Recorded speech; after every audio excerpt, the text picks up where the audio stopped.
Voice of America के Washington studio से मैं हूं साकिबुल इस्लाम और मैं हूं सारा जमान। अमरीकी और रूसी वज़ीर ख़ारजा आज वाशिंगटन डीसी में मुलाकात कर रहे हैं। एजेंडा क्या होगा ये बताएंगे आपको चंद ही लम्हों में।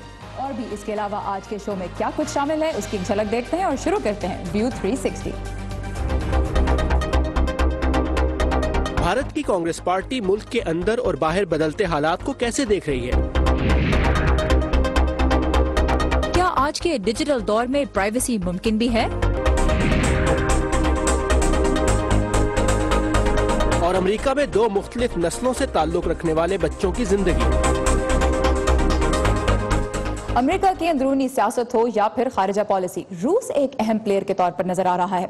आज वाशिंगटन की टॉप न्यूज है सदर ट्रंप की जानिब से FBI के डायरेक्टर जेम्स कोमी की बरतरफी, जिससे रूस की अमरीकी इंतखाबात में मुदाखलत की तहकीकात मुतासर हो सकती हैं। जबकि 2013 के बाद आज पहली मरतबा रूसी वजीर खारजा सर्गे लावरोव भी वाशिंगटन आ रहे हैं, जहां वो अपने अमरीकी हम मनसब रेक्स टिलरसन से मुलाकात करेंगे। इस मौके पर शाम और यूक्रेन के हालात पर गुफ्तगू मुतवक्को है। मजीद तफसीलात के लिए चलते हैं वॉइस ऑफ अमेरिका के नुमाइंदा नदीम याकूब के पास, जो इस वक्त कैपिटल हिल पर हैं।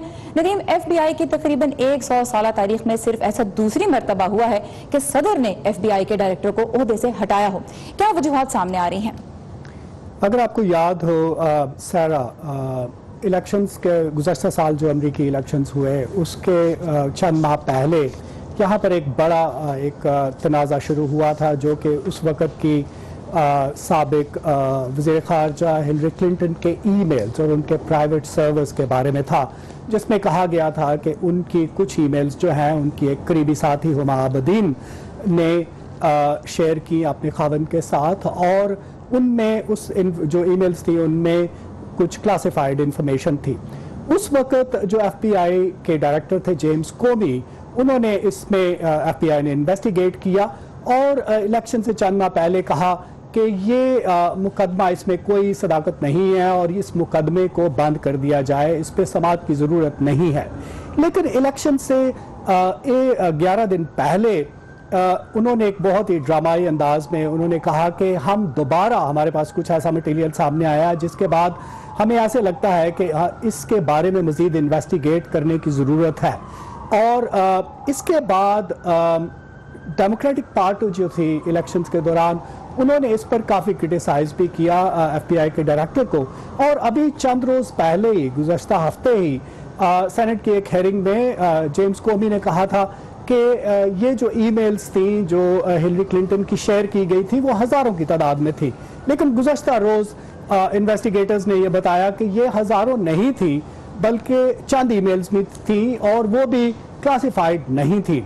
जिसके बाद अटॉर्नी जनरल ने सदर को मशवरा दिया। इस तरह की स्टेटमेंट हमारे सामने व्हाइट हाउस से आई कि उनके मशवरे पे जेफ सेशंस के सदर ने उनको बरतरफ किया, क्योंकि कहा गया कि वो अब अहल नहीं रहे FBI की क़यादत करने के।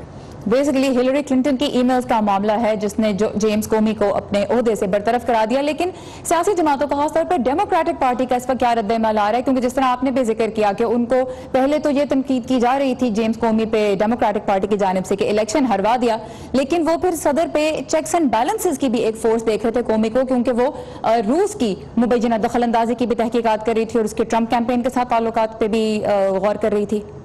बिल्कुल। अभी आप देखें, गुज़श्ता एक्चुअली ड्यूरिंग पिछले कुछ चंद दिनों में ही हिलरी क्लिंटन ने एक इंटरव्यू दिया जिसमें उन्होंने एक बार फिर कहा कि उनकी जो शिकस्त के जिम्मेदार हैं वो जेम्स कोमी का वो बयान था।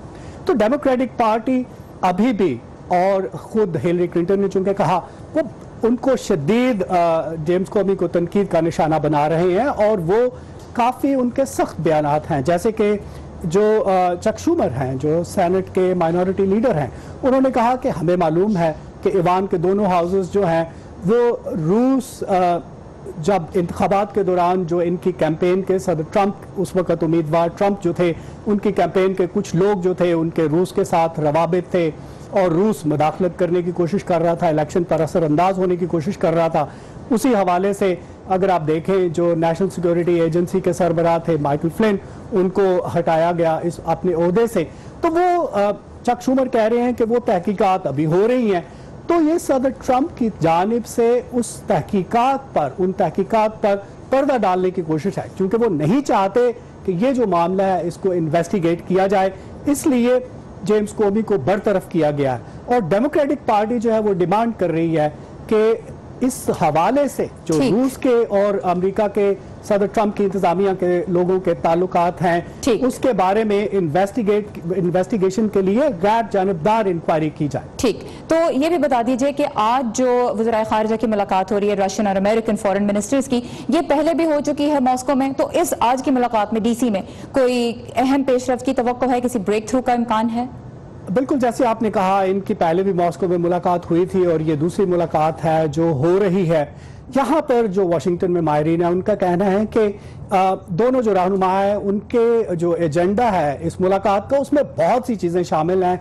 उसमें सरे फहरिस्त शाम होगा और ये जो रूस और अमेरिका जो सदर ट्रंप की इंतज़ामिया के जो कुछ लोग हैं उनके जो आपस में रवाबत हैं उसके बारे में भी शायद रेक्स टिलरसन उनको आगाह करेंगे। इसी बारे में एक रिपोर्ट है, पहले वो देखिए। ऐसे में जब रूस में दूसरी जंग अजीम में नाजी जर्मनी की शिकस्त की याद में विक्ट्री डे की सालाना तकरीबात हो रही हैं, रूस के वज़ीर ख़ारिजा सर्गेई लावरोव अपने अमरीकी हम मनसब रेक्स टिलरसन के साथ मुलाकात के लिए वाशिंगटन का दौरा कर रहे हैं। इससे कबल गुज़श्ता माह दोनों की मुलाकात मॉस्को में हुई थी और माहिरीन का ख्याल है कि एक बार फिर दोनों की तवज्जो शाम के मसले पर होगी। शाम के मामले पर हम दोनों का एक ही मौक़िफ़ है कि वहाँ खाना जंगी खत्म हो, एक नई बुरी हुकूमत के लिए लाहे अमल तैयार किया जाए जो शामी अवाम के लिए काबिल कबूल हो। मगर जब आप तफसीलात में जाते हैं तो फिर लगता है कि हमारे दरमियान किसी बात पर इत्तेफाक राय नहीं। अलेक्जेंडर वॉशबो एक अमरीकी सफारतकार हैं। वो कहते हैं कि दोनों मुमालिक के दरमियान बुनियादी इख्तलाफ इस बात पर है कि आया मुस्तकबिल में सदर बशार अल असद का कोई किरदार होना चाहिए या नहीं। अमेरिका और कुछ और ताकतों का मौक़िफ़ है कि उन्हें इक़्तिदार से अलग हो जाना चाहिए, मगर रूस उनकी हमायत करता है। डेमोक्रेटिक पार्टी से ताल्लुक रखने वाले कुछ अरकान में रूस की जानिब से गुज़श्ता साल के अमरीकी इंतखाबात में मुदाखलत के बारे में जारी तहकीकात पर भी तशवीश पाई जाती है। उनकी ख्वाहिश होगी कि टिलरसन इस बारे में लावरोव को आगाह करें। ये हमारे मुल्क पर हमला था, उन्होंने अमरीकी इंतखाबात पर असरअंदाज होने की कोशिश की। ये एक संजीदा मामला है, हम जानना चाहेंगे कि वो क्या कर रहे हैं। हमारा ख्याल है कि रूस पर इजाफी पाबंदियां आयद की जानी चाहिए। आज वाशिंगटन में मुलाकात के बाद दोनों वज़राए ख़ारिजा जुमेरात को अमरीकी रियासत अलास्का में एक इजलास में शरीक होंगे। जी, ये जो अलास्का में मुलाकात है ये आर्कटिक सर्कल काउंसिल के मेंबरान की मुलाकात है, जिसमें स्कैंडिनेविया के शामिल स्कैंडिनेवियन मुमालिक के वुज़रा भी शामिल होंगे। बहुत शुक्रिया नदीम याकूब, हमें अपडेट रहे थे कैपिटल हिल से। Thank you Nadeem. और अब बात करते हैं पाक भारत ताल्लुकात की। 1947 से अब तक भारत की तारीख में कांग्रेस पार्टी 10 मरतबा इक़्तिदार में आ चुकी है और 49 साल इस जमात ने भारत पर राज किया है। इन दिनों खुद को सेक्युलर कहलाने वाली ये जमात भारत के अंदर मजहबी बुनियाद परस्ती की सियासत का मुकाबला कर रही है। लेकिन मुल्क के अंदर और बाहर बदलते हालात को ये जमात कैसे देख रही है? अमान अजहर ने पार्टी के मरकजी तर्जुमान मीम अफजल से वाशिंगटन में बात की और सबसे पहले यही जानने की कोशिश की कि मसला कश्मीर के हल में सियासी रुकावट क्या है। बुनियादी जो मौक़िफ़ है हिंदुस्तान का, वो जो टेररिज्म है, इंतहा पसंदी है, उसको लेकर के है। पाकिस्तान का मौक़िफ़ कश्मीर को लेकर है और हम भी कभी भी इससे इनकार नहीं करते कि हम कश्मीर पर बात करना चाहते हैं।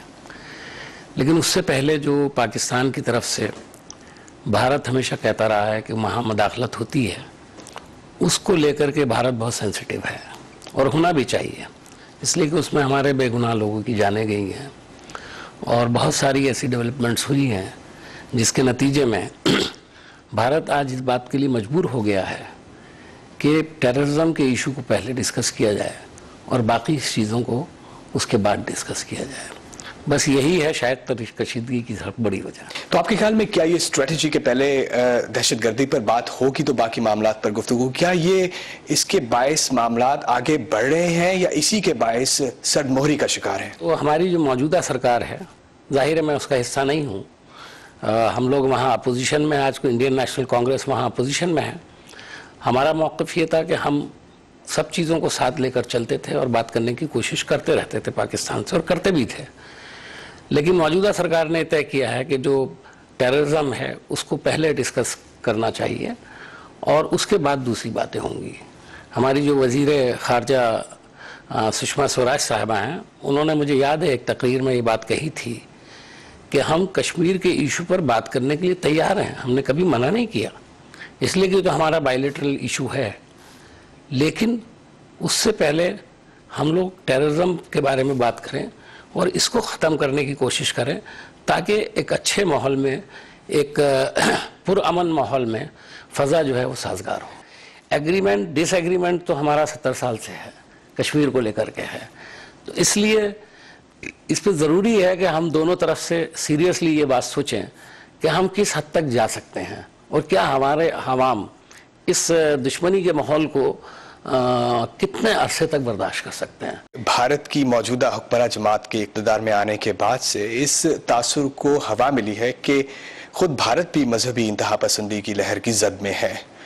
तो इस रुझान के खुद भारत के लिए और उसके पड़ोसी ममालिक के लिए क्या मज़मुरात हो सकते हैं?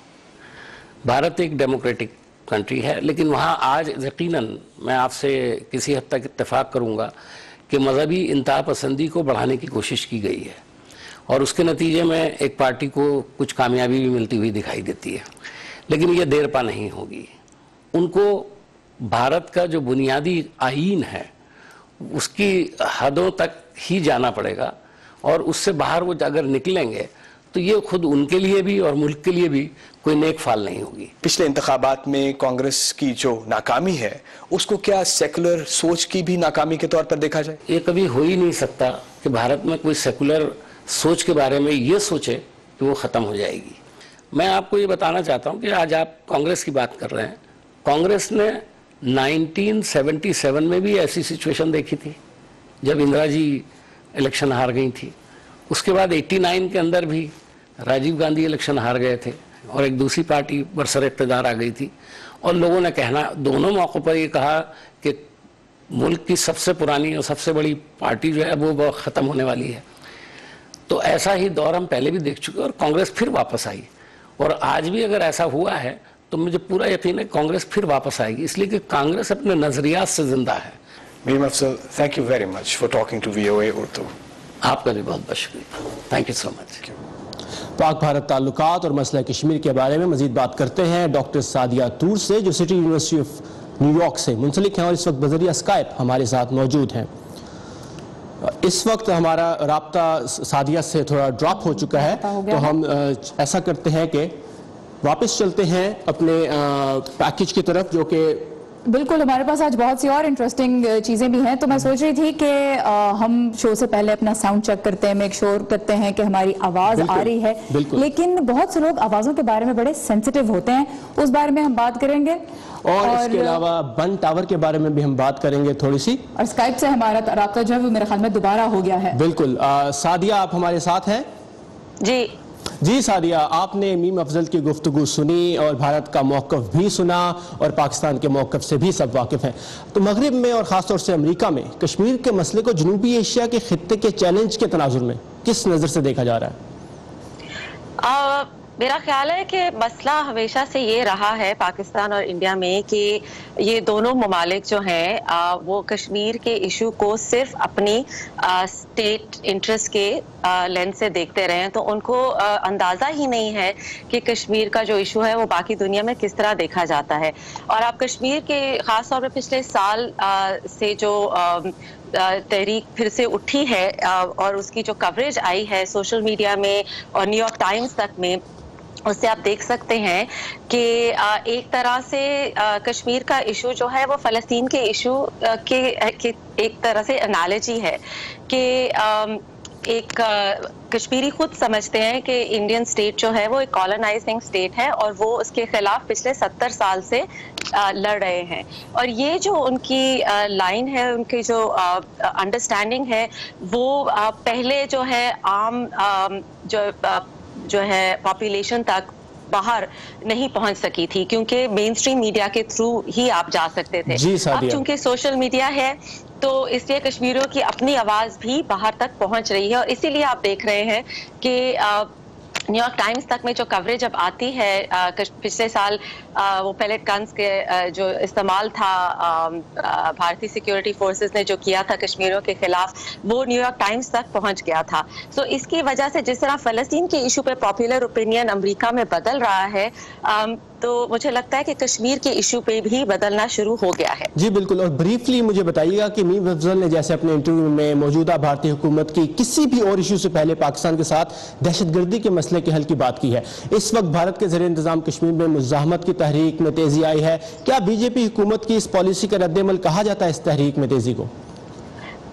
ये जी बिल्कुल, ये लिमिटेड सेंस में जो तहरीक की तेजी है डेफिनेटली, लेकिन इसमें बीजेपी कांग्रेस का कि एज सच कोई डिफरेंस नहीं है। अगर आप देखें पिछले 70 साल में, जिस तरह आपने खुद कहा कि जो कांग्रेस है वो मेजॉरिटी जो इस टाइम में है वो इंडिया की पार्टी रही है, रूलिंग पार्टी रही है, और दिस इज समथिंग जो लेफ्ट से लेकर राइट तक जो है इंडिया में पॉलिटिकली यही ओपिनियन है कि कश्मीर जो है वो भारत का जो है अनटूट अंग है।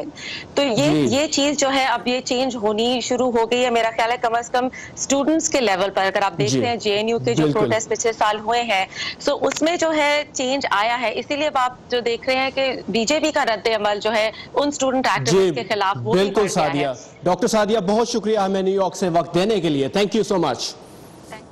और दुनिया भर से ताज़ा तरीन खबरों और मुनफरिद फीचर्स के लिए आइए हमारी वेबसाइट urdu.voa.com पर। इस वक्त आप हमारी वेबसाइट पर पढ़ सकते हैं कुलभूषण जाधव की सजा के मामले में पाकिस्तान अब किन इक़दामात पर गौर कर रहा है, और पिछले चंद घंटों के दौरान दुनिया के मुख्तलिफ हिस्सों में पेश आने वाले बाज़ अहम वाक़यात और खबरों की झलक देखते हैं वर्ल्ड व्यू में। नेटो के सेक्रेटरी जनरल जेंस स्टोल्टनबर्ग का कहना है कि नेटो के मिलिट्री हुकाम की जानिब से अफगानिस्तान में मजीद फौज भेजने की दरखास्त पर फैसला चंद हफ्तों में सामने आ जाएगा। उनका कहना था कि फैसले का इन्हसार अफगानिस्तान में नेटो के मिशन की नौयत पर होगा। तुर्की के नायब वज़ीर आज़म ने अमेरिका की जानिब से शामी कुर्द बागियों की फौज को असलहे की फराहमी के ऐलान को तनकीद का निशाना बनाते हुए कहा है कि उन्हें उम्मीद है कि अमेरिका कुर्दों की हिमायत की पॉलिसी खत्म कर देगा। जनूबी कोरिया के नौमुंतखब सदर मून जे-इन ने तारीखी जीत के बाद अपने ओहदे का हलफ उठा लिया है। इस मौके पर उनका कहना था कि वो जजीरा नुमा कोरिया के खित्ते में अमन के क़याम के लिए हर मुमकिन कोशिशें करेंगे। ब्राजील में 2017 की वर्ल्ड सर्फिंग लीग चैंपियनशिप का आगाज हो गया है। 1 से 2 मीटर ऊंची समुद्री लहरों पर सर्फिंग के लिए दुनिया भर से बड़े खिलाड़ी शिरकत कर रहे हैं।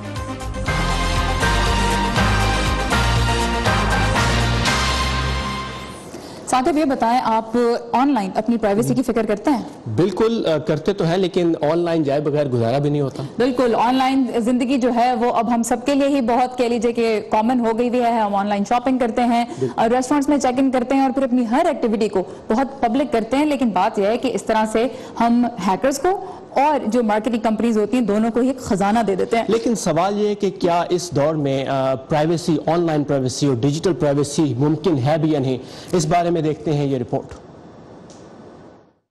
ये टेक्नोलॉजी से मुतल्लिक 2 गैर मुनाफा बख्श इदारों मोज़िला और टेक्निकल टेक कलेक्टिव की जानिब से लगाई जाने वाली नुमाइश है, जिसका मकसद लोगों को उन तरीकों की एक झलक दिखाना है जिसके जरिए इंटरनेट पर उनकी ज़ाती मालूमात इकट्ठी की जाती हैं। जब हम डेटा की बात करते हैं तो अक्सर किसी गैर मादी चीज की बात कर रहे होते हैं। यहाँ हम उसे एक महसूस की जा सकने वाली चीज की सूरत में पेश कर रहे हैं। जैसे कि किताबें जिनमें सोशल नेटवर्क साइट लिंक्डइन के 2012 में लीक होने वाले 47 लाख पासवर्ड्स मौजूद हैं। इसके अलावा टेक्नोलॉजी कंपनियों के असर और रसूख को समझाने के लिए एप्पल के सरमाए का अमेरिका के वफाकी बजट से मवाजना भी यहाँ वाज़ेह किया गया है। या फिर वो तमाम कंपनियां जो गूगल ने या तो खरीदी या जिनमें सरमायाकारी कर रखी है, तकरीबन 600 के करीब। मार्क ज़करबर्ग के घर को भी नहीं छोड़ा गया। जब उन्होंने ये घर खरीदा था तो उसके आसपास के 4 घर भी खरीदे थे ताकि वो अपनी प्राइवेसी की हिफाजत कर सकें। ऐसा करना शायद एक अरबपति के लिए तो मुमकिन हो, लेकिन एक आम शख्स कैसे अपनी प्राइवेसी की हिफाजत करे? इसके लिए क्लासरूम बगैर पैसों के डेटा डिटॉक्स किट्स फराहम करता है, जिसमें आपकी डिजिटल सरगर्मियों को महफूज रखने के तरीके बताए गए हैं। हम उम्मीद करते हैं कि इन टिप्स से लोगों को ये फैसला करने में मदद मिलेगी कि कौन सा डेटा रखा जाए और किस पर आपका कंट्रोल हो। नुमाइश में आने वालों को न्यूज ट्वीक नामी ऐप के इस्तेमाल से हैकर बनने का भी मौका मिलता है, ताकि ऑनलाइन खबरों को पब्लिक वाईफाई के जरिए तब्दील कर सकें। लेकिन टेक्नोलॉजी के परेशान कुन मज़मिरात के बावजूद ऐसी मददगार ऐप्स भी हैं, जैसे पैराबॉन स्नैपशॉट, जो डीएनए नमूनों के जरिए चेहरे के नकूश जैसे जिल्द, आंखों और बालों के रंग की असर नौ तख्लीक कर सकता है। कानून नाफिज करने वाले इदारों के लिए ये सॉफ्टवेयर गैर शनाख्तशुदा वाक़यात का पता लगाने में मदद कर सकता है।